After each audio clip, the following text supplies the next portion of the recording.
Okay. तो भाई जिसका हम लोगों को बहुत दिन से इंतज़ार था, फाइनली वो घड़ी आ ही गई। Exam date.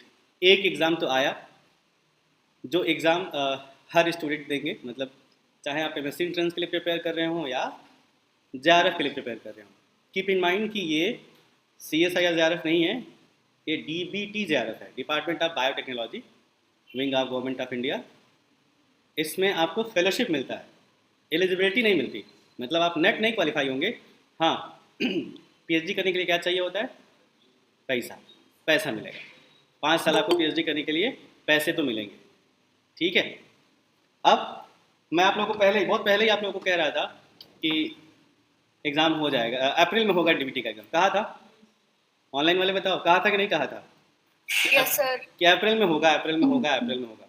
क्योंकि लास्ट ईयर कोरोना था, तभी अप्रैल में हुआ था। ठीक है।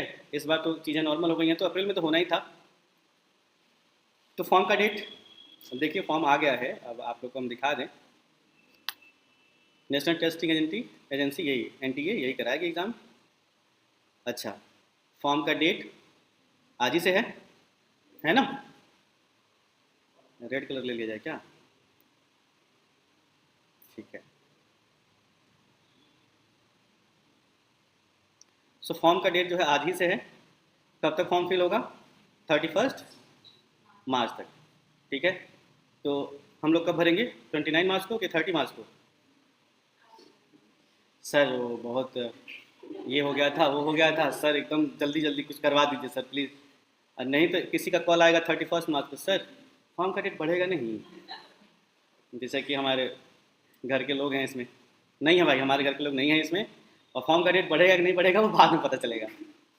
सो फॉर्म 10 मार्च से, यानी आज से शुरू हो रहा है। और 15 मार्च तक हर कोई फॉर्म फिल करके हमको पीडीएफ सेंड कर देगा, अपने एडू फोकस के जितने लोग हैं। जिनको फॉर्म फिल करना नहीं आएगा, मैं बता दूं, उन सबके लिए मैं एक और वीडियो बनाऊंगा, ऑनलाइन फॉर्म फिल करके दिखाऊंगा कि कैसे फॉर्म फिल होगा। किसी एक का फॉर्म फिल कर दूंगा मैं। ठीक है। जहाँ प्रॉब्लम होगी वहाँ आप लोग हमसे ज़रूर कहिएगा, है ना?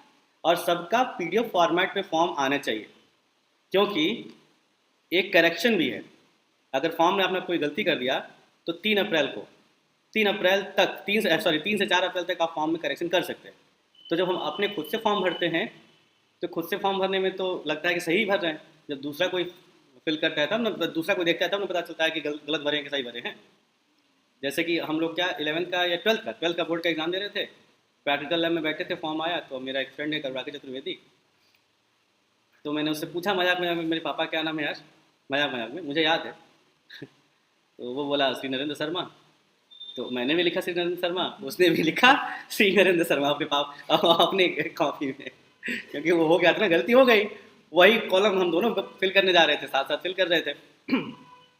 तो इसलिए अब आप लोग फॉर्म फिल करके हमको दिखाएंगे तो हमें पता चलेगा कि आपने कहाँ गलतियाँ की है। मैं भी देखूंगा और साथ में 2 लोग और रहेंगे, क्योंकि फॉर्म में मिस्टेक नहीं होना चाहिए। मुद्दे तो बात तो एक फॉर्म आया है कि नहीं? वैसे ही फॉर्म बहुत कम आ रहा है। ठीक, अभी सीयूटी का फॉर्म आने वाला है। ये बात समझ में आई सबको? ऑनलाइन में बता दीजिए। Yes sir. फॉर्म का यस सर। फॉर्म का लास्ट डेट कब तक है? 31 मार्च। 31 मार्च। आप लोगों के लिए 31 मार्च। आप लोगों के लिए कब तक है? 15 मार्च। 15 मार्च। हाँ 15 मार्च तक। 15 यस।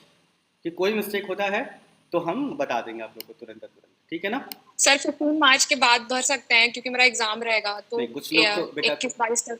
कुछ लोग बहुमुखी प्रतिभा के धनी होते हैं, वो जरूर कहेंगे कि सर, कुछ लोग 31 मार्च को जरूर मुझे मैसेज या कॉल आएगा, सर हम अचानक से 10 मार्च को सोए और उठे 31 मार्च को। 21-22 तक भर देंगे, 21-22 तक भर देंगे ठीक सर। ठीक ठीक। नहीं, जरूर कुछ लोग होंगे जो 31 मार्च को सोएंगे, वो 10 मार्च को सो जाएंगे और उठेंगे सीधे। हाँ ठीक है। सो ये मैं आप लोग को कह रहा था, ध्यान से फॉर्म समय से भर दीजिएगा। अच्छा, एग्ज़ाम कब होगा? 23 अप्रैल को। इसके बारे में तो डिस्कस किया जाएगा, इसका एग्ज़ाम का सिलेबस क्या है, कैसे है, वो सब देखा जाएगा। फिर ड्यूरेशन ऑफ एग्ज़ाम 180 मिनट्स, देख रहे ना, 3 आवर्स का एग्ज़ाम होगा। गेट बी सवेरे 9 से 12 बजे तक, और बीईटी जो कि 3 बजे से लेकर 6 बजे तक। गेट बी का एग्ज़ाम जो होता है ये एमएससी एंट्रेंस के लिए होता है, एमएससी एंट्रेंस के लिए। और ये होता है जेआरएफ के लिए। तो ये, हाँ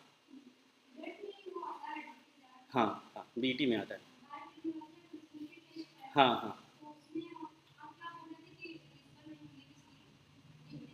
डीबीटी जेआरएफ में नेट के लिए एलिजिबल नहीं होगा, जेआरएफ के लिए एलिजिबल है, आपको फेलोशिप मिलेगा, लेकिन आपको एलिजिबिलिटी नहीं होगी, मतलब आप ऐसा नहीं कि नेट क्वालिफाई होगा, वो तो उसके लिए तो CSIR ही आपको देना पड़ेगा। आई बात समझ में? अब आई होप कि ऑनलाइन में सबको समझ में आ रहा होगा, कोई दिक्कत नहीं है ना किसी को? No sir. No sir. ठीक है। अब ये 3 से 6 जो होगा ये इसमें MSc जो फाइनल ईयर में है और या जो पास कर चुके हैं वही एग्ज़ाम देते आए हैं, इस बात का देख लेंगे क्राइटेरिया क्या है। ठीक है, आप लोग के साथ ही हम भी देखेंगे, क्योंकि सारा इन्फॉर्मेशन बुलेटिन भी है, सब हम लोग देख ले जाएगा कभी कौन कौन कब कब फॉर्म भर सकता है, कैसे कैसे, समझ रहे हैं ना? पूरा एलिजिबिलिटी क्राइटेरिया हम लोग देख लेंगे, ये भी वही है। कंप्यूटर बेस्ड है, CBT है, पेपर पेन पे नहीं देना होगा। ठीक है, medium of question paper English में आएगा, हिंदी में नहीं आएगा, बाइलिंगुअल नहीं होगा, हिंदी इंग्लिश नहीं होगा, इंग्लिश नहीं होगा। और सिलेबस जैसा आपको इन्फॉर्मेशन बुलेटिन में दिया गया है, सिलेबस के भरोसे मत रहिएगा, सब पढ़िएगा अच्छे से। ठीक है, जितना पढ़ाया गया तैयार करिएगा तो बढ़िया से। वैसे सिलेबस हम लोग देख लेंगे कि अभी क्या क्या सिलेबस है।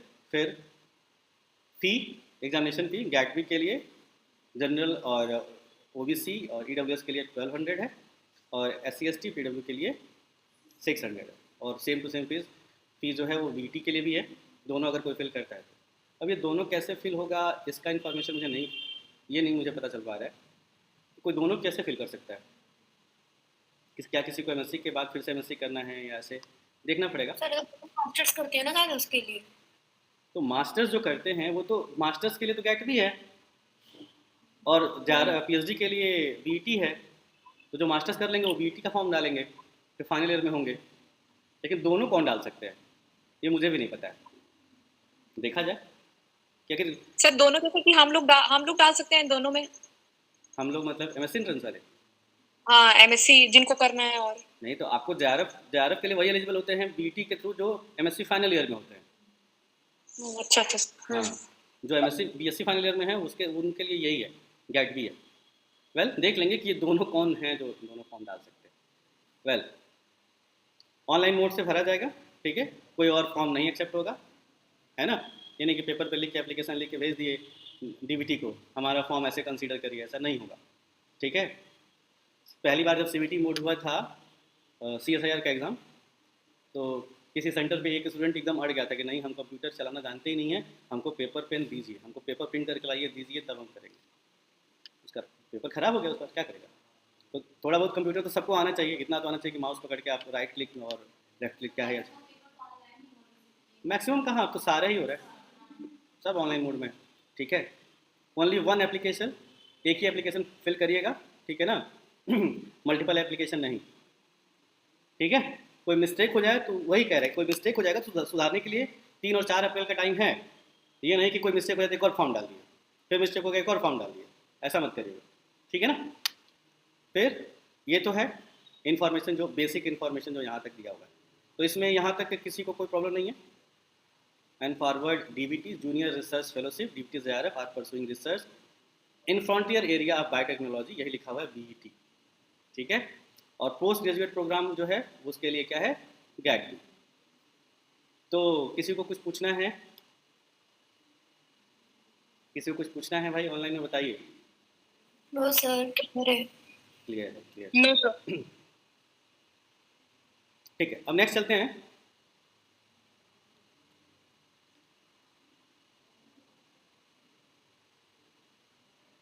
इन्फॉर्मेशन बुलेटिन, जिसमें जो जो चीज़ें दी हुई हैं उनको देख लेते हैं कि क्या क्या है।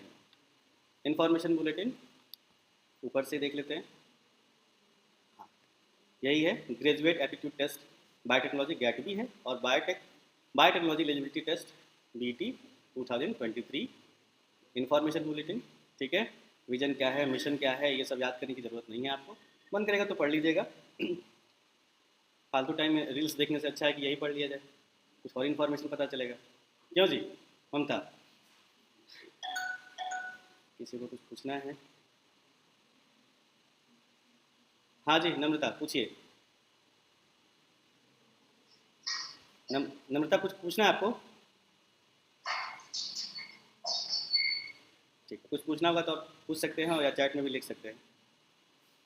फिर जितना इन्फॉर्मेशन ये दिया हुआ है फुल फॉर्म, क्या क्या लिखा हुआ है इसमें, फिर जितना इन्फॉर्मेशन हमने आप लोगों को बताया वो सारा इन्फॉर्मेशन यहाँ पे लिखा हुआ है। Name of examination 10 March 31 March, ये सारी चीज़ें हैं। Last date of successful transaction, ठीक है, रात को 11:50 तक होगा, ठीक है ना। 15 मार्च आप लोग के लिए हम बता रहे हैं, ओके। हाँ, अगर कोई प्रॉब्लम है आप लोगों को तो हमसे बताइएगा। फॉर्म फिल करने में कोई प्रॉब्लम हो रही है तो आप लोग हमसे बताइएगा, और हर कोई फॉर्म फिल करेगा, कोई बचना नहीं चाहिए फॉर्म फिल करने से। फी डिटेल सब देख लिया आप लोग, ये सब हम लोग उसी फॉर्म में देख लिए थे, क्या एग्ज़ाम होगा कैसे होगा, ठीक है।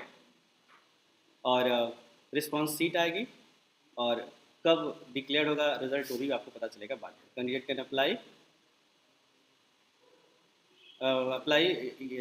Gate D or B T or both through online mode only, ठीक है, अच्छा है। दोनों अप्लाई करेंगे, आपको एक एग्ज़ाम देंगे, पैसा दोनों को मिलेगा। एप्लीकेशन फॉर्म का पैसा तो आप दोनों का फिल करेंगे ना, सबमिट करेंगे, एग्ज़ाम तो कोई एक ही देंगे ना आप, ओके।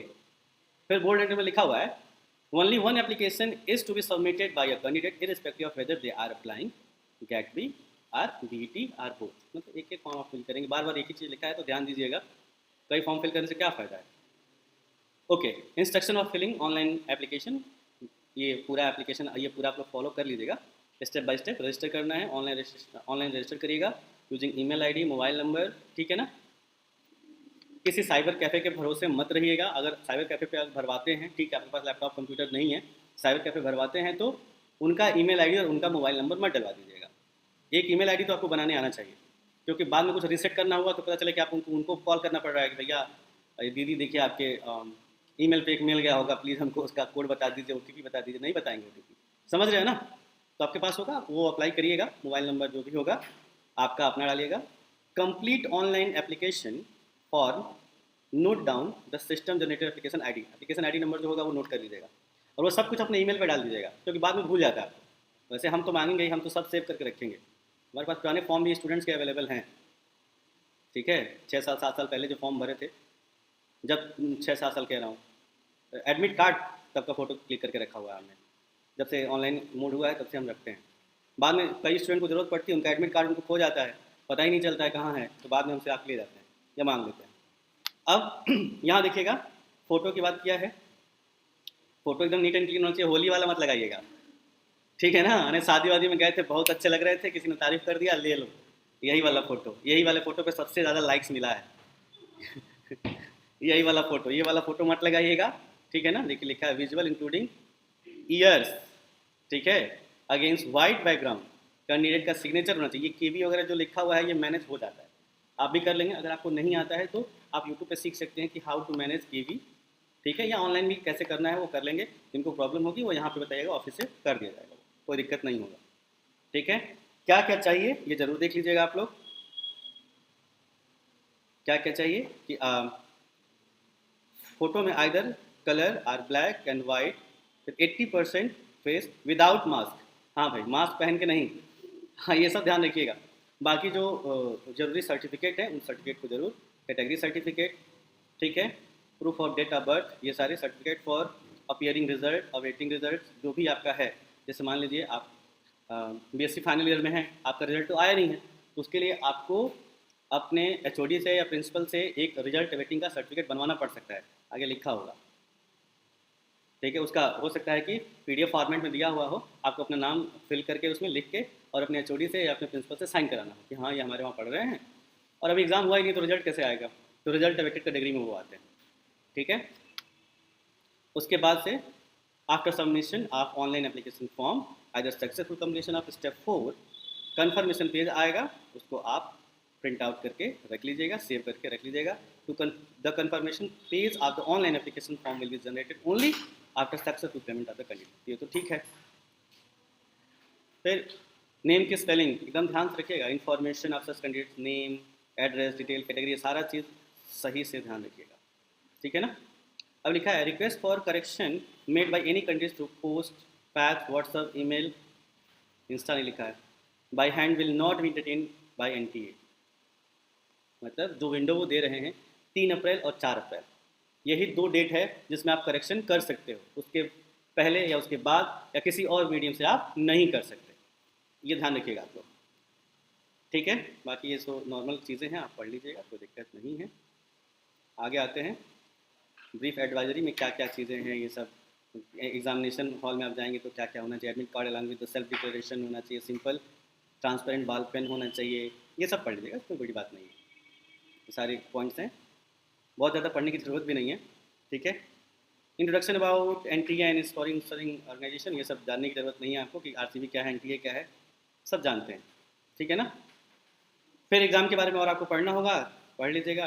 फी होगा, हाँ यहाँ देखिए, क्वालिफाइड कैंडिडेट जो क्वालिफाई कर जाएंगे, ठीक है, admitted to DBT supported post graduate programme and allied area at participating institute university India will create stipend. देखिए अगर आप एमएससी, हाँ सर ये आरसीबी भी करवाता है क्या?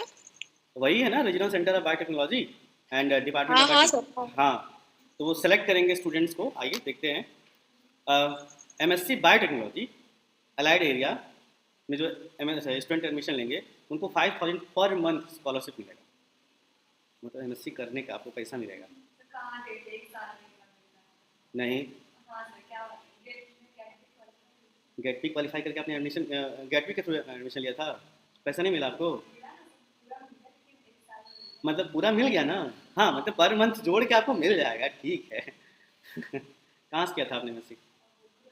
अच्छा हाँ हाँ हाँ, किया था आपने, ठीक है।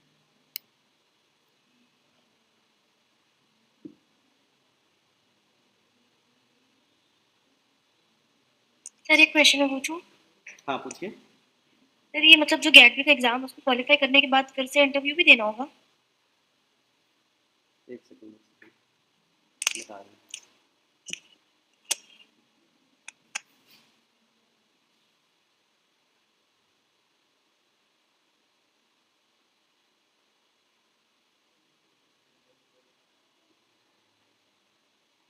नहीं, इसमें इंटरव्यू नहीं देना होता है।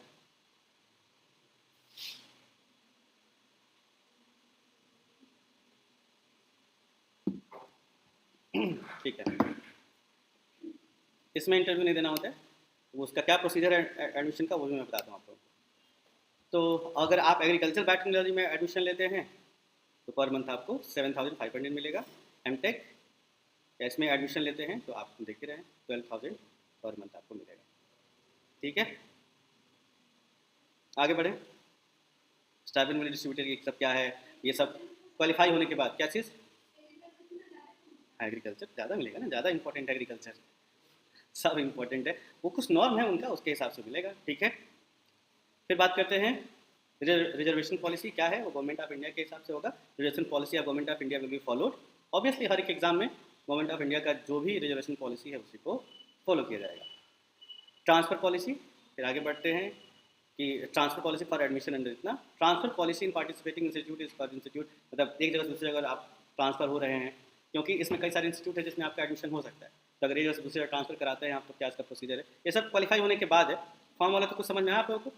अच्छा, cancellation and fee refund policy for admission, admission हो जाने के बाद से क्या क्या, हम लोग आते हैं सीधे सिलेबस पे, है कि नहीं, क्योंकि अभी तो क्वालिफाई करना है ना, पहले क्वालिफाई कर लिया जाए। होगा कि नहीं क्वालिफाई, बोलो भाई होगा कि नहीं क्वालिफाई? अरे ऑनलाइन वाले नहीं बताओगे क्या तुम लोग, ऑफलाइन में तो कम आए हैं आज। सर अभी ना फॉर्म का मतलब देख के ना थोड़ा शॉक में है।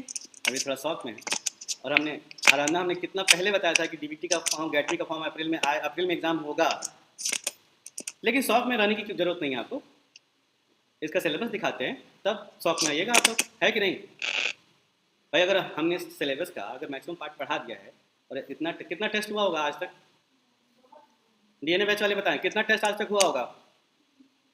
सर काउंट नहीं कर सकते हैं, बहुत हुआ है। फिर नहीं, 5 महीने हो गए बैच क्लास चलते हुए, कितना टेस्ट हुआ होगा? उनको लग रहा है 5 महीने में 50 से तो ज़्यादा ही हुआ होगा। सर और ज्यादा हुआ है सर, 50 के अराउंड तो हमारे बैच में हो गया है। हाँ, आरएनए बैच में हो गया 90 ऑलमोस्ट हो चुके हैं, 90 टेस्ट हो चुका है। तो अब देखिएगा जितना हमने आप लोगों को उसमें डांट बोल के पढ़ाया है, जितना प्रेशर दिया है, उसका असर आपके एग्जाम में दिखेगा, ठीक है। आइए देख लेते हैं कि क्या है सिलेबस, मोड ऑफ एग्जामिनेशन, ये सब। हाँ, ये देखिए थोड़ा पैटर्न ऑफ क्वेश्चन पेपर, ये बहुत इंपॉर्टेंट है। Pattern of question paper, the question paper will be comprise multiple choice question. Multiple choice question है इसमें, MSQ नहीं है, मल्टीपल सिलेक्शन क्वेश्चन नहीं है, MCQs है ना। तो गैट बी के लिए, यानी जो MSc एंट्रेंस के लिए, उनके लिए देखिएगा सेक्शन ए होगा मल्टीपल चॉइस क्वेश्चन, लेवल 10+2 के। 12 तो आप लोग यही है, 12 की हो ना, ठीक ठीक। क्या हुआ है, शौक में हो क्या? चलो, इसी के लिए ज्वाइन की थी, आ गया वो समय। फिजिक्स, हाँ, physics, chemistry, mathematics and biology. लो भैया ये बायो वालों के साथ बहुत नाइंसाफी है। बायो वालों का IIT का एग्जाम हो, गेटवी का एग्जाम हो, फिजिक्स केमिस्ट्री मैथ सब पूछता है। मैथ वालों के साथ सिर्फ मैथ पूछेगा, केमिस्ट्री वालों के साथ सिर्फ केमिस्ट्री पूछेगा, फिजिक्स वालों के साथ सिर्फ फिजिक्स पूछेगा। हाँ जी, और सर ये जो मैथ्स है ये 12th लेवल का ही होगा, 10 to 12। हाँ 10 to सर 12। अभी मेल डालना इनको, NTA वालों को, कैसे क्यों करते बायोलॉजी वालों के साथ? अब क्या ही हम कहें, खैर। नहीं सर, ये नाइंसाफी है वैसे। केमिस्ट्री फिजिक्स तक ठीक है, लेकिन मैथमेटिक्स सर वो भी 10 से लेके 12 तक। बताइए 10 में तो कैसे कैसे करके पास हुए थे, पता नहीं कहाँ से। इसीलिए तो बायोलॉजी हमारे बच्चे तो बायो इसीलिए ले लेते क्योंकि मैथ नहीं आता था, और ये मैथ इधर छोड़ नहीं रहा है। Well, don't worry, no need to worry. ये सब जो एग्ज़ाम होते हैं ना, नेशनल लेवल के जो एग्ज़ाम होते हैं, इसमें आप ठीक है, ये तो होता ही है कि हाँ जो अच्छा पढ़ेगा वो अच्छा करेगा, लेकिन जो कम गलत करेगा उसका सिलेक्शन होने का चांसेस ज़्यादा होता है। जो अच्छा पढ़ेगा वो अच्छा करेगा, ठीक है, लेकिन जो कम गलत करेगा ना, निगेटिव मार्किंग कम होगी, क्योंकि आप ही तो नहीं है ना जो जिसने 11th में सिर्फ बायो लिया था। जितने बच्चे एग्जाम देंगे, बहुत कम ही ऐसे स्टूडेंट हो सकते हैं जो कि 11th 12th में मैथ और बायो दोनों पढ़ेंगे, एनसीलरी में मैथ ले लिए होंगे, तो ऐसे बहुत कम होंगे। और ज़रूरी नहीं है कि वो बच्चे आए ही होंगे DBT का, वो इसीलिए पढ़े होंगे कि हमको DBT का एग्ज़ाम देना है। So no need to worry. और एक ही सीट नहीं होता है, समझ रहे हो ना, एक ही सीट, एक ही इंस्टीट्यूट नहीं है और एक ही सीट नहीं है एडमिशन के लिए, बहुत है। आपको बस आपका जो बेस्ट है उसको तैयार करिए।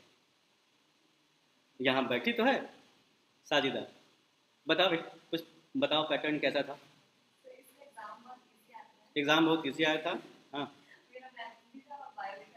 हाँ, तो इनके लिए तो ईजी होगा ही, इनका 11th में मैथ भी था और बायो भी था, तो आपके लिए तो ईजी होगा ही। हाँ, दूसरा सेक्शन में ज़्यादा नेगेटिव हो गया था, थोड़ा सा रैंक खराब हो गया, नहीं तो और अच्छा मिला होता। हाँ, तो सब लोग सुन लीजिए ध्यान से कि आपका सिलेक्शन इस पर नहीं होगा कि हाँ ठीक है मैथ नहीं पढ़ा तो ये नहीं कि हाँ सर अब आज से बायोलॉजी बंद, आज से फिजिक्स पढ़ेंगे, केमिस्ट्री पढ़ेंगे और मैथ पढ़ेंगे, ऐसा मत करिएगा प्लीज़, रिक्वेस्ट है आप लोगों से, ठीक है ना। क्योंकि अगला सेक्शन जो है section B, multiple choice question, सिर्फ और सिर्फ बायोलॉजी से होंगे, सिर्फ और सिर्फ बायो से। तो क्या आप गारंटी लेते हैं कि इसके सारे क्वेश्चन आप 100% सही कर जाएंगे? तो जो आपका बेस्ट है उस पर तो तैयारी करिए, उसके लिए मेहनत करिए, है कि नहीं। अच्छा चलो, मैथ के क्वेश्चन आप नहीं कर पाएंगे, क्वेश्चन मान लो 4 हैं, 4 से अगर डिवाइड करते हैं, ठीक है, तो 15 क्वेश्चन मैथ के देख लिया जाएगा, पेपर भी हम लोग देख लेंगे, ऐसी बात नहीं है, सारा पेपर डिस्कस करेंगे हम। 15 क्वेश्चन अगर भी आते हैं और मैथ का अगर एक भी नहीं करते हो आप, बायो के सब सही करो, केमिस्ट्री के कुछ सही करो, फिजिक्स के कुछ सही करो, ठीक है, और एक क्वेश्चन 1 नंबर का होता ही है। फिर यहाँ देखिए ये सेक्शन B, सेक्शन B, हाँ नहीं आ रहा आपका, क्या हो रहा है, वॉइस क्लियर नहीं हो रही सर है? बीच में आपका आवाज चला गया था। अच्छा एक सेकेंड, हाँ जी बताइए, यहाँ पे हम क्या बता रहे थे?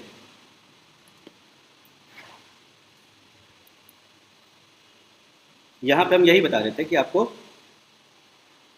सेक्शन A जो लिखा हुआ है इसमें फिजिक्स से भी क्वेश्चन आएगा, केमिस्ट्री से भी आएगा, मैथमेटिक्स से, बायोलॉजी से भी आएगा। तो देखिए आप थोड़ा याद करिए, जैसे हनुमान जी का बल याद दिलाना पड़ा था, वैसे हमको भी याद दिलाना पड़ेगा कि आप याद करिए कि आप लोगों ने क्लास किया हुआ है, शुरू से मेहनत किया हुआ है, पढ़ा हुआ है, आप उनसे काफ़ी आगे हैं जिनको अभी फॉर्म के बारे में पता चलेगा। अच्छा एक फॉर्म आता है, फॉर्म तो खूब भरेंगे बच्चे, जितने भी BSc के बच्चे हैं, अब तो सोशल मीडिया है, अब तो हर बच्चों को पता चल ही जाता है कि हाँ फॉर्म आया हुआ है कुछ ऐसा। लेकिन आप उन सारे बच्चों से आगे हैं जो अभी इसके बारे में कुछ जानते नहीं हैं और आप पढ़े हुए हैं, समझ रहे हैं? या वो सारे बच्चे जो इस एग्ज़ाम को लेकर पढ़ाई कर रहे थे, चाहे वो सेल्फ स्टडी कर रहे हो, चाहे वो कहीं ऑनलाइन कोचिंग कर रहे हो, चाहे ऑफलाइन कोचिंग कर रहे हो, चाहे वो क्लासेस में अपने कॉलेज में अच्छे से पढ़ाई कर रहे हो, वो सब बच्चे उन बच्चों से तो आगे ही हैं ना, जो कि पढ़े ही नहीं होंगे, जो सिर्फ फॉर्म भर देंगे। तो आप ये मत घबराइए कि हाँ इतने बच्चे हैं, इतने बच्चे फॉर्म भरेंगे। ठीक है, भरेंगे, ठीक है, आपने पढ़ाई किया है ना। एटलीस्ट कुछ टॉपिक तो ऐसे होंगे ना जिसमें आपको टेंशन लेने की ज़रूरत नहीं है।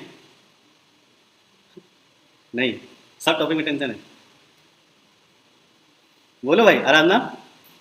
सर अभी तो पता नहीं क्या बोलूं, अभी तो एग्जाम का देख के बहुत डर लग रहा है। भाई एग्ज़ाम को लेकर डर नहीं लगता, एग्ज़ाम के लिए वो रिस्पेक्ट है, तो वो तो होना ही चाहिए ऑब्वियसली। ठीक है और कहते हैं ना कि more study more tension, no study no tension. ठीक है, तो आप पढ़े हुए हो, अब वो समय आ गया है, एग्ज़ाम भी तो होना ही चाहिए ना, बिना एग्ज़ाम हुए कैसे काम चलेगा। आप पढ़े हुए हैं, आपका एग्ज़ाम अच्छा जाएगा, आपको घबराइएगा नहीं। ठीक है, और अब से तो खूब बढ़िया से पढ़िए, मन लगा के। सारा छुट्टी कैंसिल करिए, सारा बर्थडे और दोस्त का बर्थडे और दोस्त के कुत्ते का बर्थडे, उस सब में जाना बंद करिए, हैं? हाँ, अच्छा की। और कुछ दिन के लिए अपने प्रियजन से कह दीजिए कि हे प्रिय, अब मेरा एग्ज़ाम आ गया है, ठीक है, अब थोड़ा मुझे समय दो, 1-1.5 महीने बाद एग्ज़ाम है मेरा, तो थोड़ा कम बात करेंगे, थोड़ा कम चैटिंग करेंगे। कहाँ है, चेहरा उड़ा हुआ है ठीक है, थोड़ा कम इंस्टा पे रील्स देखेंगे, है कि नहीं? सर अभी वो वाला सिचुएशन लग रहा है कि काटो तो खून नहीं निकलेगा। काटो तो खून नहीं निकलेगा अरे नहीं, ऐसा नहीं है, बहुत अच्छा होगा आप लोगों का एग्ज़ाम, आप लोग घबराइए नहीं। सेक्शन बी के जो क्वेश्चन आएंगे आप देख लीजिएगा कैसे आएंगे। ठीक है, बेसिक बायोलॉजी, लाइफ साइंस। कृति तो क्वालिफाई की थी, कृति गूगल मीट पे आओ तो। कृति से क्या मिस्टेक हुआ वो भी कृति बताएगी। कृति ने का एडमिशन क्यों नहीं हुआ गेट बी के थ्रू, बहुत अच्छा रैंक था कृति का। कृति अगर बेटा आप ऑनलाइन में हो तो गूगल मीट पे आओ, ये देख लीजिएगा, ये सारा सिलेबस आपका, हम सिलेबस के बारे में डिस्कस करने जा रहे हैं। ये पीडीएफ अभी हम लोग डाउनलोड कर लेंगे तो हम लोग को पता चल जाएगा। हाँ बेटा कृति बताओ जरा। Yes sir. क्वालिफाई तो आपका हो गया था ना ये एग्ज़ाम? हाँ सर। कितना रैंक, मार्क्स वगैरह क्या था? सर मेरा 163 या 65 ऐसे मार्क्स था। हाँ। और 45 ऑल इंडिया रैंक आई थी। 45 वाली रैंक आई थी, लेकिन एडमिशन नहीं हो पाया, क्या मिस्टेक हो गया था बेटा? सर इसमें पता नहीं था कि जैसे इसमें रिजल्ट आने के बाद कुछ 1-2 दिन बाद से कॉलेजेस जिस कॉलेजेस में ये कोर्सेज होते हैं बायोटेक्नोलॉजी वाले, उसमें हर एक कॉलेज का इंडिविजुअल जा जाके उसमें रजिस्टर करना होता है अपने आप को। जिस कॉलेज में आपका एडमिशन चाहिए या आप चाहते हो इसमें हो जाए तो उसका में आपको रजिस्ट्रेशन करना होता है। तो वो रजिस्ट्रेशन मुझे लगा था कि जैसे बाकी एग्जाम में मेल आता है कि आपका रिजल्ट हो गया तो आप में मतलब क्वालिफाई कर लिया है, कुछ मेल आएगा। तो मैं वेट कर रही थी वो मेल का, और मेरा रजिस्ट्रेशन मिस हो गया था। बीएचयू में ही हो जाता, बीएचयू बायोटेक में हो जाता। ठीक है, दर्शना का मरीन बायोटेक गोवा में हुआ था, शुभम तिवारी का हैदराबाद में हुआ है। ठीक है, तो ऐसे बच्चे किए हैं, तो ये भी ध्यान रखिएगा, रिजल्ट आने के बाद प्रेफरेंस के लिए आएगा फॉर्म, आपको फिल करना होगा, इसमें दिया होगा सारा सब कुछ।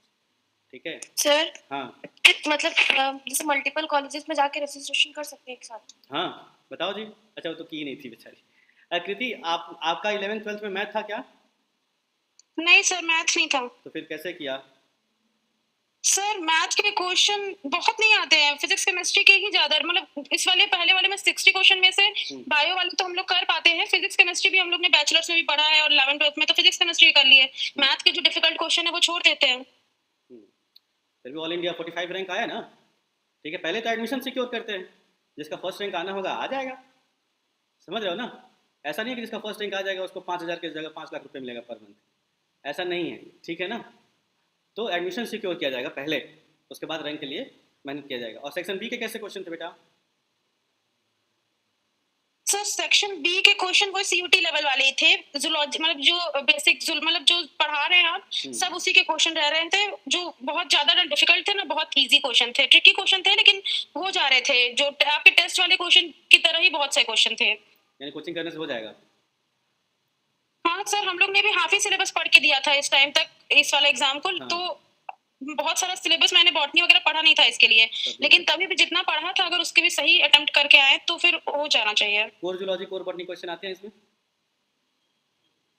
सर कोर के क्वेश्चन आते हैं लेकिन बहुत ज्यादा नहीं आते, सीयूटी में ज्यादा क्वेश्चन रहते हैं हाँ, इसमें CUT सर। में बायोटेक्नोलॉजी और बायोकेमिस्ट्री के क्वेश्चन सर, वो मेटाबॉलिज्म, ये सब क्वेश्चन बहुत ज्यादा रहते हैं। मॉलिक्यूलर के क्वेश्चन वगैरह ज़्यादा रहते हैं, है ना? हाँ सर। हाँ, देख लीजिए, ये वही कृति हैं जिन्होंने बहुत सारे एग्जाम क्वालिफाई किया है, साथ ही बीएससी फाइनल ईयर में ही CSIR ज़्यादा का भी एग्जाम क्वालिफाई किया है, ठीक है। तो सिलेबस भी इसका अवेलेबल है, सिलेबस भी हम इसका दिखा देंगे आप लोगों को।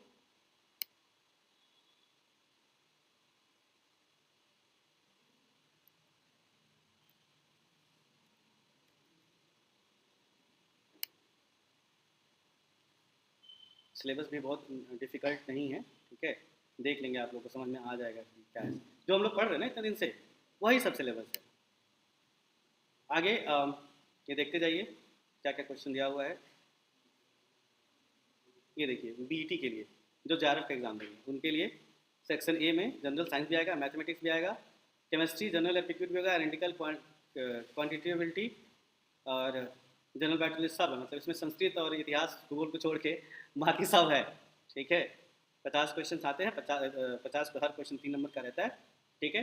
सेक्शन बी में specific area biotechnology as per given syllabus सब पूछता है उसमें, ये भी 3 नंबर का रहता है। 300 नंबर का क्वेश्चन रहता है, 210 215 के बीच जिसका नंबर आता है, वो तो पेपर के ऊपर भी डिपेंड करता है, समझ रहे हो आप लोग। क्वेश्चन पेपर के ऊपर डिपेंड करता है कट ऑफ कितना जाएगा। पहली बार डीपीटी का एग्जाम जब हुआ था जिसमें हर एक सब्जेक्ट के स्टूडेंट अप्लाई कर सकते थे, उस बार ओबीसी का कट ऑफ 162 मार्क्स ही गया था, लेकिन अब 210 से कम नहीं गया, उसके बाद से 210 गया था कट ऑफ। हाँ, तो पहली बार में क्या हुआ कि कम बच्चे, सारे सब्जेक्ट, पहले क्या था, ये सिर्फ 2 ही सब्जेक्ट के स्टूडेंट अप्लाई कर सकते थे, बायोइन्फॉर्मेटिक्स और बायोटेक्नोलॉजी, ठीक है। पहले सिर्फ बायोटेक्नोलॉजी, एमएससी जो बायोटेक्नोलॉजी किया हुआ है वो अप्लाई कर सकता था, और बायोइन्फॉर्मेटिक्स वाले। फिर बाद में आया कि नहीं, सब अप्लाई कर सकते हैं, एमएससी बायोइन्फॉर्मेटिक्स हो, बायोटेक्नोलॉजी हो, बायोकेमिस्ट्री, जूलॉजी, बॉटनी, शायद इन्वायरमेंटल साइंस है कि नहीं देखना पड़ेगा, सब अप्लाई कर सकते हैं। तो जब सब अप्लाई करेंगे तो होंगे ना उसमें कुछ, जो कोर्स जूलॉजी से कर रहा है, अच्छा है साइंस उसका, अच्छा कर गया, ठीक है। मीडियम ऑफ एग्जामिनेशन, ये पूरा सर नंबर ऑफ क्वेश्चन जो था उसमें अटेम्प्ट करना था, हाँ, तो 50 क्वेश्चन ही केवल करना रहता है बस। 50 ही रहेगा बेटा, तो 50 ही करेंगे ना आप, 51 कैसे कर लेंगे? सर नीचे 150। अच्छा, इसमें ना, हाँ, बेस्ट 50 क्वेश्चन आपको कर लेते हैं। देखिए कितना अच्छा मौका है आपके पास, आपका जो बेस्ट है उसको खूब अच्छे से तैयार करके जाइए, अभी से लग जाइए, खूब मेहनत करिए, ठीक है। हाँ, देख लीजिए, इसमें 50 के 50 करने हैं और इसमें 150 में 50 क्वेश्चन होंगे, ठीक है। इसके बाद इसका भी सिलेबस है, सिलेबस हम दिखा देंगे इसका। सर इसमें माइनस मार्किंग नहीं है? होगी ना, काहे नहीं होगी माइनस मार्किंग। आइए देखते हैं माइनस मार्किंग के बारे में बताएगा। देखिए, मार्किंग स्कीम क्या है, सेक्शन ए का बता ही दिया गया है क्या है। ईच करेक्ट क्वेश्चन आपको 1 मार्क्स देगा। निगेटिव मार्किंग क्या होगी, 0.5, 50% as the rate of 50% negative marking है। सेक्शन बी के लिए क्या है देखिएगा, सही हो जाएगा, देखिएगा ये गैटबी के लिए, गैटबी के लिए क्वेश्चन कितना दिया हुआ है, 100 क्वेश्चन, 60 क्वेश्चन ये अटेम्प्ट करने रहेंगे, उनके पास भी मौका है 40 क्वेश्चन छोड़ने का, है ना।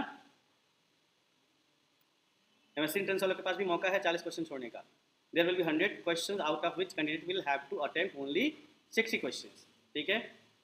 और इसमें नेगेटिव मार्किंग कितनी है, एज रेट ऑफ 33.3%। एक गलत हुआ 1 नंबर कटेगा, ठीक है, बहुत ज़्यादा सर तो सेक्शन ए के कंपेयर में तो बी वाला ही ज़्यादा बेटर है, क्योंकि मतलब 1/3 मार्क्स। मतलब आप ज़्यादा गलत करना चाहेंगे तो आप नहीं सेक्शन बी नहीं में गलत करना चाहेंगे। नहीं, बस मैं ऐसे ही बता रही थी। नहीं, अच्छा किया बता दिया बेटा, थैंक यू। ध्यान देना, ठीक है। Yes sir.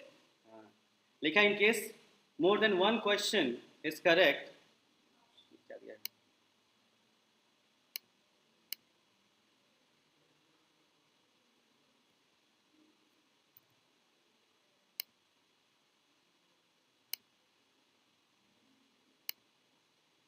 सर इसका पीडीएफ आप मतलब सेंड कर दीजिएगा। जरूर जरूर सेंड कर देंगे। हाँ, in case more than 1 question is correct in a question, sorry, more than 1 option is correct in question, marks will be awarded only those who mark any of the correct answers। समझ रहे हो ना, मतलब मान लो 4 option दिया है, 2 option कोई सही है, तो दोनों में से कोई एक भी आप सही करके आएंगे, मार्क करके आएंगे, तो मार्क्स आपको मिलेगा। छोड़ देंगे तो मार्क्स, लेकिन इसमें करेक्ट वाले के साथ, ठीक है। If none of the option is found correct or question is found to be wrong, the question will be drop. The reason could be due to human error, technical error. Full marks may be awarded to those who have attempted such question. जो attempt करेगा उसी को full marks मिलेगा।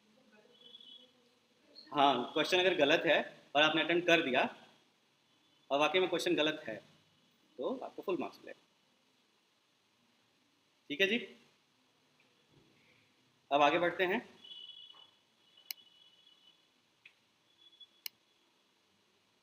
BT का भी वही सब है। सेक्शन ए में, अच्छा सेक्शन ए का क्या सीन देख लेते हैं। इसमें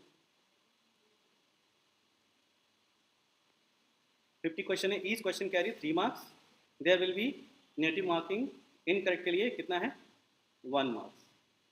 इनकरेक्ट होगा तो 1 मार्क्स से बस कटेगा, अनआंसर्ड रहेगा, अनअटेम्प्टेड रहेगा तो 0 मार्क्स, ठीक है। और सेक्शन बी में 50 क्वेश्चन आपको करना है, 3 मार्क्स का है, सेम टू सेम वही है, 1 नंबर इसमें भी कटेगा, ठीक है, 33.33%। और सेम टू सेम वही होगा इसमें भी, सेम टू सेम, समझे ना। Duration of exam, date of exam, ये सब क्लियर है आपको। गेटवी का एग्ज़ाम 9 से 12 बजे तक होगा। और यहाँ पे देखिएगा, हाँ, और बीटी का एग्ज़ाम 3 से 6। फॉर्म जल्दी से फिल कर दीजिएगा तो ज़्यादा सही रहेगा। पीडब्ल्यूडी कैंडिडेट के लिए क्या है, ये सब चीज़ें इसमें दिया हुआ है, ये सब अभी आपको पढ़ने की जरूरत नहीं है। जो कोई भी पीडब्ल्यूडी में होगा, ठीक है, पर्सन विद डिसेबिलिटीज़, वो एक बार इसको पढ़ लेंगे, ठीक है। बाकी एप्लीकेशन को कैसे फिल करना है मैं बस एक बार देख लेता हूँ कि इसमें जो रिजल्ट अवेटेड के लिए है, हाँ, सेंटर्स भी चूज़ करना होगा आपको। बाकी सारी चीज़ें ठीक है। रिजल्ट अवेटेड के लिए कोई सर्टिफिकेट दिया है कि नहीं वो पॉइंट टू बी नोटेड में आप एक बार पढ़ लीजिएगा। ईमेल आईडी, मोबाइल नंबर आपका करेक्ट होना चाहिए, ध्यान रखिएगा आपको, है ना। एडमिट कार्ड आपका कब आएगा, कैसे आएगा, कब आ रहा है, लिखा तो नहीं है, डेट नहीं लिखा है, ठीक है, आएगा तो पता चलेगा, डेट भी देख लीजिएगा इसका, कहीं लिखा होगा, हो सकता है हमसे मिस हो गया हो, हम देख नहीं पा रहे हैं उसमें, स्क्रॉल करते टाइम। अब आगे इधर ठीक है, इंफॉर्मेशन बुलेटिन सारा सब तो हम लोग जान ही गए। प्रोहिबिटेड मटेरियल, ये सब कुछ मत लिखे जाइएगा, चीट मत लिखे जाइएगा, ठीक है। सर ऑनलाइन एग्जाम है तो ये नहीं कि अपना मोबाइल लेके चले गए। सर ऑनलाइन है तो मोबाइल से दे सकते हैं ना। हाँ बेटा बोलिए। सर जो कैलकुलेटर होता है वो ले जाना अलाउ होता है? नहीं, वहाँ किसमें लिखा है, वहाँ कैलकुलेटर खुद ही आएगा। ओके, हाँ, वहाँ स्क्रीन पे आ जाता है कैलकुलेटर, ठीक है। और देख लेते हैं क्या है।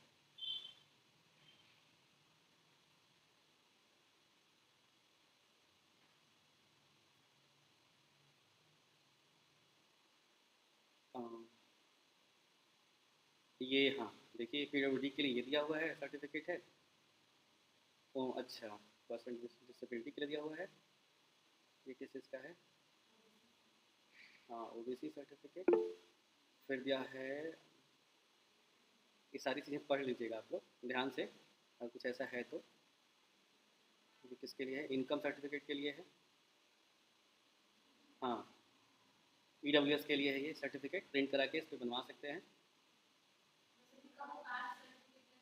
हाँ सर जो इनकम सर्टिफिकेट है उसको मतलब ये जो मतलब फॉर्मेट दिया है वही फॉर्मेट पे पूरा फिल करके और उसको भी बनवाना होगा? कोई ज़रूरत फिर नहीं, तभी जो आपका इनकम सर्टिफिकेट है सेंट्रल गवर्नमेंट से अथोराइज, जब वो आप अप्लाई कर सकते हैं, फॉर्म फिल करेंगे तो एक बार और देख लेंगे हम लोग। ठीक है। डिटेल्स ऑफ पार्टिसिपेटिंग इंस्टीट्यूट, कहाँ से यहाँ पे एडमिशन हुआ, किस किस यूनिवर्सिटी में, ये सब लिखा हुआ है यहाँ पे, देख लीजिए। अमिटी यूनिवर्सिटी है, तमिलनाडु से लेके BHU वगैरह सब कुछ है। ये सारे यूनिवर्सिटीज़ हैं जहाँ पे MSc में एडमिशन होगा, PhD में एडमिशन। PhD में एडमिशन तो DBT क्वालिफाई करने के बाद आप कहीं भी ले सकते हैं। DBT ज़्यादा में भी कैटेगरी 1 कैटेगरी 2 होता है। कैटेगरी 1 में आप क्वालिफाई करते हैं तो आप ऑल इंडिया में किसी भी रिसर्च लैब से आप रिसर्च ज्वाइन कर सकते हैं। कैटेगरी 2 में आप क्वालिफाई करते हैं तो आप वहीं से रिसर्च ज्वाइन करेंगे जहाँ पे DBT का प्रोजेक्ट चल रहा हो। नहीं समझे? हाँ,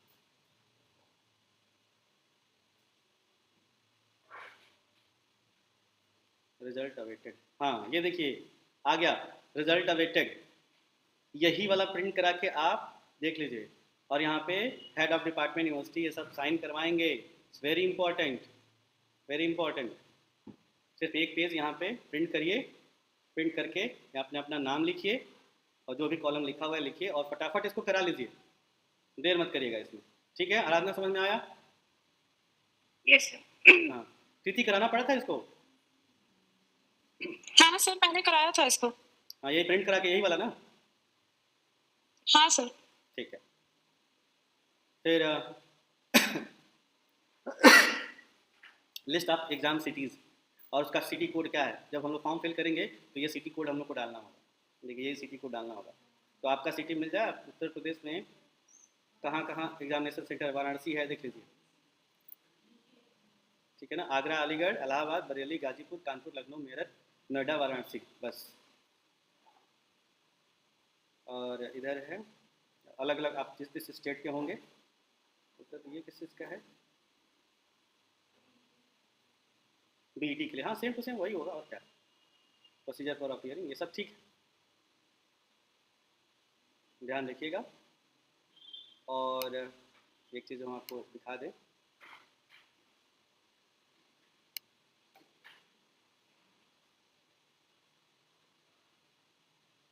so let us look at the syllabus. Syllabus देखते हैं, सिलेबस क्या है।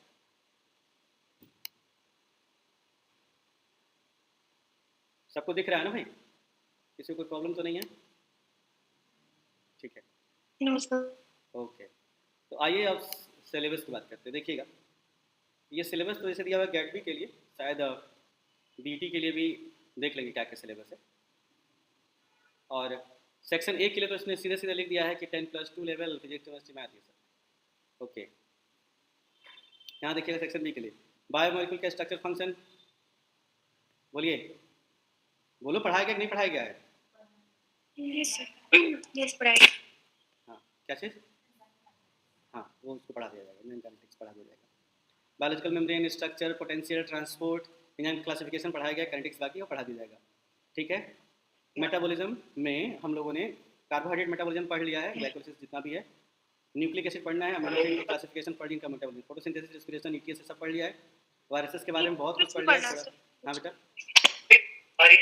हमारा बंदर।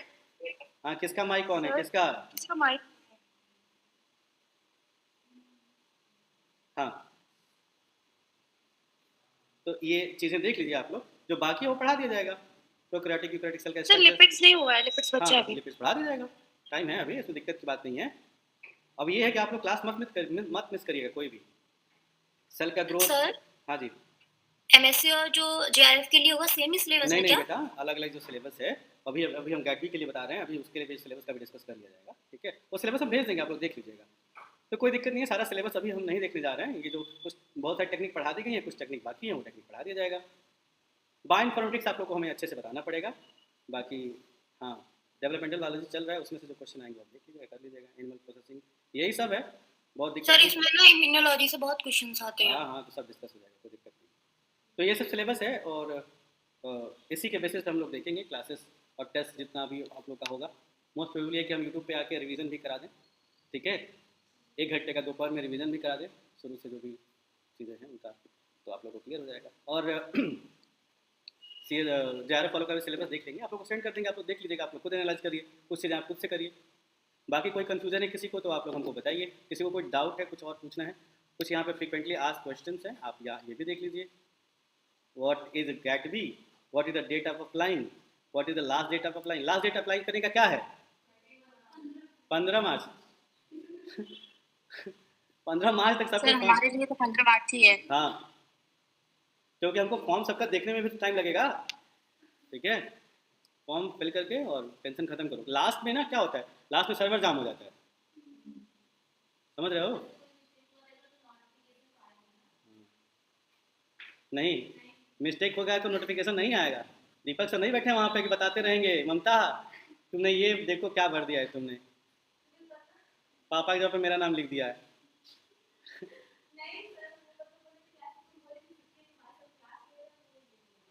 नहीं, मैं कह रहा हूँ कि वहाँ पे मैं नहीं बैठा हूँ डीबीटी में कि ममता का फॉर्म देख के बताऊंगा ममता ये आप खुद देखिए आपने क्या गलत किया है। इसीलिए आपको जितना जल्दी फॉर्म फिल कर देंगे उतना जल्दी करेक्शन हो जाएगा ना, हम देख लेंगे क्या कोई मिस्टेक। पूछेगा कि आपके गार्जियन का नाम क्या है, दीपक सर, ऐसे हाँ बोल देंगे। एकदम बोलिए, कोई दिक्कत नहीं है, कोई दिक्कत नहीं है। ये सारा देखिए what is the syllabus, syllabus वगैरह सब दिया हुआ है, ये सारे पीडीएफ हम आप लोगों को सेंड कर देंगे, ठीक है। तो आप लोग इसको देख लीजिए, किसी को कोई प्रॉब्लम है तो ठीक है। कोई कुछ क्वेश्चन है, एनी डाउट, एनी क्वेश्चन किसी का, बताइए। हाँ हम्म। अनुराधा कोई क्वेश्चन है, आराध्या? नो सर, कोई क्वेश्चन नहीं है। नहीं सर, पूरा पढ़ लेंगे उसके बाद कुछ भी। हाँ गोल्डी, फॉर्म सबको फिल नहीं करना है। सर, हाँ कोई प्रॉब्लम। स्मिता, स्वाति क्लियर है ना सबको? Yes sir. इधर सिमरन, वंदना, यस सर। महफूज, आप लोग बता दीजिए बेटा, सब क्लियर है ना? कोई किसी को कोई क्वेश्चन तो नहीं पूछना है? और ऑनलाइन में अगर किसी को कुछ कोई यूट्यूब पे देख रहा है उसको कुछ पूछना होगा तो वो आसानी से कमेंट बॉक्स में मैसेज टाइप करके आपसे पूछ सकते हैं, ठीक है। खुशी, तुम्हारा खुशी गायब हो गया है क्या हो गया है? क्या ऐसा? सबका डिफिकल्ट, जितना भी अभी कोई फॉर्म आएगा, आईसीएमआर आएगा, कोई भी फॉर्म आएगा, सीएसआईआर से कम ही डिफिकल्टी लेवल रहता है। सीएसआईआर के 2 नंबर के जो क्वेश्चन रहते हैं ना, वही बेड के डिफिकल्टी लेवल होते हैं। थोड़ा सा 2 नंबर वाले को थोड़ा सा 3 नंबर मांग लो सीएसआईआर के हिसाब से। हाँ तो ऑप्शन तो रहेंगे। हाँ बोलिए।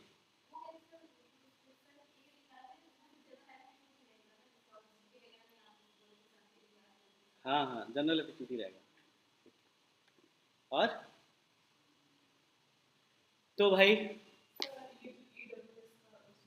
ये जनरल के लिए ईडब्ल्यूएस, हाँ हाँ ईडब्ल्यूएस लगा देंगे तो आएंगे, सब आपको लेके जाएंगे सर। जैसे ना ईडब्ल्यूएस का भी इंडिया गवर्नमेंट के हिसाब से 10% रिजर्वेशन है। जो जनरल कैटेगरी को कोई रिजर्वेशन नहीं मिलता ना, लेकिन जनरल कैटेगरी में जो इकोनॉमिकली वीक सेक्शन में आते हैं उनके लिए 10% का रिजर्वेशन है। ईडब्ल्यूएस का इकोनॉमिकली वीक सेक्शन का अगर सर्टिफिकेट लगाते हैं आप तब। हाँ इसके लिए अलग फीस होती है सर। हाँ। जिनके घर पे बड़े बड़े बिजनेस होते हैं और अरे उनके नहीं, हम अगर अब पेरेंट्स नहीं गवर्नमेंट हम भी जरा, हम अब उस पर नहीं बात करने जा रहे हैं कि किसको रिजर्वेशन मिलना चाहिए किसको नहीं मिलना चाहिए, जिसको है हम उसकी बात कर रहे हैं, ठीक है। लगाना, अगर आप एलिजिबल है तो बिल्कुल लगाइए। अगर आप ईडब्ल्यूएस की कैटेगरी में आते हैं, अगर आपके पास कोई भी रिजर्वेशन का सर्टिफिकेट है, ज़बरदस्ती नहीं ज़बरदस्ती नहीं, ठीक है। हाँ तो एकदम लगाइए, गलती से भी मिस्टेक मत करिएगा, गलती से भी मिस्टेक नहीं होना चाहिए। अगर कोई सर्टिफिकेट बनवाने में किसी को टाइम लगेगा तो फॉर्म में अभी टाइम है सबमिट करने में, लेकिन वो लोग हमको बता देंगे कि सर हमारा ये टाइम, इसलिए हमको टाइम लग रहा है ये फॉर्म सबमिट करने में, ठीक है। ओके, कोई दिक्कत? तो ईडब्ल्यूएस अगर कोई ओबीसी का कोई है, ओबीसी का सर्टिफिकेट है अगर तो ओबीसी लगाएगा, एससी एसटी का है तो एससी एसटी लगाएगा, पीडब्ल्यू का है तो लगाएगा, ईडब्ल्यूएस में है कोई तो जरूर सर्टिफिकेट लगाएगा। और कोई, और किसी को कुछ पूछना है? आई होप किसी को नहीं। चलिए अब एकदम बैठ जाइए अब, ठीक है ना। All the best. सर एक बार सिलेबस भेज दीजिए हम लोगों को। एक बार भेजेंगे तो हो जाएगा कि 2 बार भेजना पड़ेगा? नहीं सर, एक बार भेज देंगे उसी से हो जाएगा। उसी से हो जाएगा, ठीक है। हाँ तो एक बार हम सिलेबस भेज देते हैं। अब क्लासेस और टेस्ट के लिए तैयार रहिएगा। अब चाहे दिन की क्लास हो चाहे नाइट की क्लास हो, ठीक है ना, तैयार। तुम क्या देख रहे, कुछ लेके जाओगे क्या वहाँ से? तब से लाइब्रेरी की तरफ देख रही है वो। हाँ तो वहाँ से पढ़ ले रही हो कह रही है कि व्हाट्सएप का जिन्हें उसमें पढ़े नहीं है तो वहीं से पढ़ ले रही हो। जब हाल है इसका, ठीक है। और किसी को कोई डाउट? फॉर्म में सब समझ में आ गया? फॉर्म का डेट समझ में आ गया, एप्लीकेशन फीस समझ में आ गया, कब तक सबमिट करना ये भी समझ में आ गया। अगर आपके पास कोई रिजर्वेशन है तो जरूर इसको अप्लाई करिएगा, मेहनत करिए, 100% अपना दीजिए, क्योंकि यही एक एग्जाम नहीं है ना, इसके बाद सीयूटी का भी एग्जाम आएगा ना, तो अभी इसके लिए इतना पढ़ लीजिए, इतना मेहनत कर लीजिए, सीयूटी का एग्जाम आए तब तक एकदम निश्चिंत रहें आप। हाँ बेटा बोलिए। सर इनकम सर्टिफिकेट मैंडेटरी है? अगर है, अगर आप एलिजिबल हैं तो लगा दीजिए इनकम सर्टिफिकेट, स्कॉलरशिप वगैरह अच्छी मिल जाएगी। Okay sir. हाँ, और कोई किसी को तो पढ़ाई वढ़ाई का कोई नहीं पूछ रहा है सर, कैसे पढ़ेंगे क्या EWS लगाएं कि नहीं? सर ये जो DDT JRF का मतलब जो सेक्शंस में लिखा हुआ था वहाँ पे बेसिक बायोटेक्नोलॉजी ऐसा लिखा है, तो मतलब बायोटेक्नोलॉजी से ज्यादा क्वेश्चन आता है क्या, मतलब वो एरिया से ज्यादा क्वेश्चन आता है हाँ क्या उसमें? हाँ, बायोटेक से ज़्यादा क्वेश्चन आएगा, बायोटेक्नोलॉजी से तो RTT है सर पूरा। बायोटेक की टेक्निक्स पूछी जाएंगी जो जनरल बायोटेक्नोलॉजी थी उसमें। यस यस, और सब डिस्कस कराएंगे हम। फॉर्म हाँ जी, सर हमको नहीं भरना होगा नहीं ये फॉर्म, ये तो MSc सेकेंड ईयर में होंगे तब ना भर पाएंगे केवल। हाँ हाँ हाँ, बिल्कुल बिल्कुल बिल्कुल, तो अगर आपका मन करेगा तो भर दीजिएगा, लेकिन आप क्वालिफाई हो भी जाएंगे तो एलिजिबल नहीं होंगे। ठीक है, और कोई क्वेश्चन? एनीवन कोई क्वेश्चन है बेटा, बता दो। और किसी का कोई क्वेश्चन होगा तो कमेंट सेक्शन में लिखिएगा। और नया बैच शुरू होने जा रहा है, अब नया बैच शुरू होगा DBT एग्ज़ाम के बाद ही, ठीक है ना।